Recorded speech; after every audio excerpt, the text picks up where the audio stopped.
So here's 2019 free response question number 4. And we see this nice diagram of a cylindrical barrel with diameter 2 feet, collecting rainwater.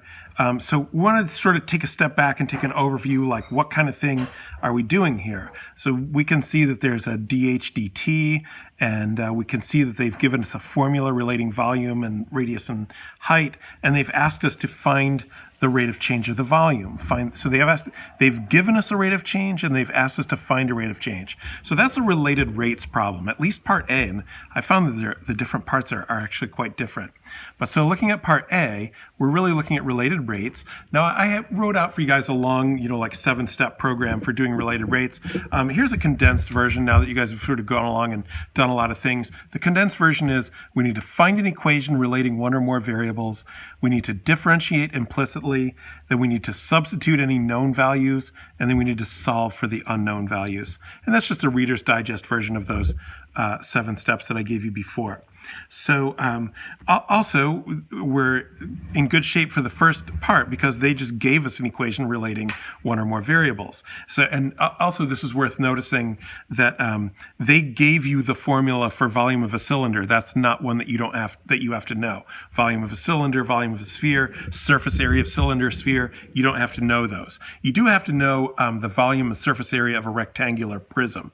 The easy ones, length times width times height.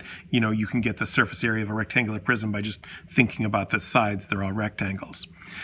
All right, but volume of a cylinder, nope, that's too much for you guys. So they just wrote it right in there, and that's what they do. They embed it in the problem. They don't do like SAT, give you a formula sheet. If you need a formula for a problem, they will put it in the problem so you don't have to go hunting for a formula.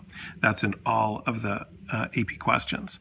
All right, so let's try and find the rate of change of volume given our dH/dt. And let's see, what else have we got in terms of known? We know that the diameter is 2 feet, so that tells us that the R is 1. We can go ahead and substitute that right in here right away because the volume is always going to be, the radius is always going to be 1. It's not changing. So one thing about related rates, pay attention to what's changing, what's not. The radius is always going to be 1, and they give us dH/dt and they give us this formula.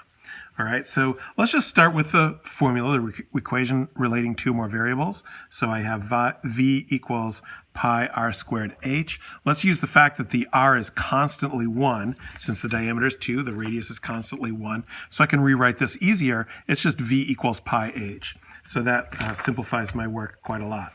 So then I'm ready to go ahead and differentiate implicitly. Now generally this is going to be with respect to time.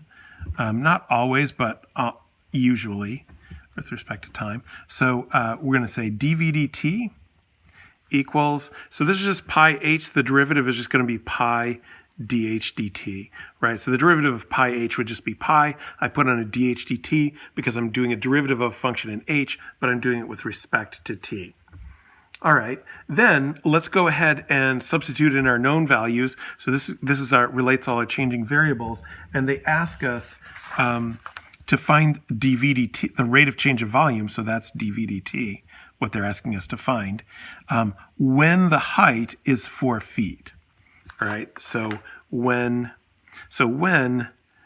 h equals 4, what do we know then? Well, we have a formula for finding dH dt because dH dt is this expression, -1/10 square root h. So that means when h equals 4, dH dt equals -1/10 times the square root of 4, which is -1/5. So then we can just plug that into here and have dV dt equals negative pi times 1/5, or if you like better, negative pi over 5. Either one of these is fine. But here's one of the rare cases we always have to watch out for. It says indicate units of measure. So let's go back and look carefully at the problem, because a lot of times I make assumptions about units and then I'll risk losing a point. So let's see. I see t is measured in seconds, and the distance measure is feet. So and now this is volume per time, so I need a volume unit per time unit. Well, I put it in the wrong place. It's feet cubed per second. Put that over there where it belongs. All right, dV dt is negative pi over 5. cubic feet per second. So, you can use unit analysis. V is volume, so that's cubic feet. T is time, so that's seconds. The V is in the numerator, the T is in the denominator. You can just use that to place your units correctly. And that is it for part A of this question. We found dV/dt. That's what they wanted us to find, was find the rate of change of volume of the water. So you could write a nice sentence, the volume is decreasing at a rate of pi over 5 cubic feet per second. That would be nice, but I think we'll get full points here.